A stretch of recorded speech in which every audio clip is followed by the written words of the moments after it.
அப்பொழுது மறைநூல் அறிஞர் சிலரும் பரிசேயர் சிலரும் இயேசுவுக்கு மறுமொழியாக, போதகரே, நீர் அடையாளம் ஒன்று காட்ட வேண்டும் என விரும்புகிறோம் என்றனர்.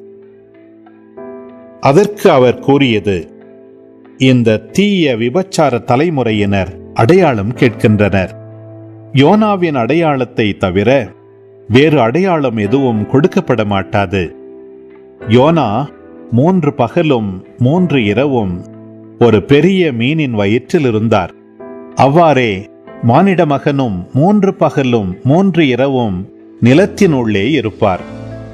தீர்ப்பு நாளில் நினிவே மக்கள் இத்தலைமுறையினரோடு எழுந்து இவர்களை கண்டனம் செய்வார்கள். ஏனெனில் யோனா அறிவித்த செய்தியை கேட்டு அவர்கள் மனம் மாறியவர்கள். ஆனால் இங்கிருப்பவர் யோனாவை விட பெரியவர் அல்லவா? தீர்ப்பு நாளில் தென்னாட்டு அரசி இத்தலைமுறையினரோடு எழுந்து இவர்களை கண்டனம் செய்வார்.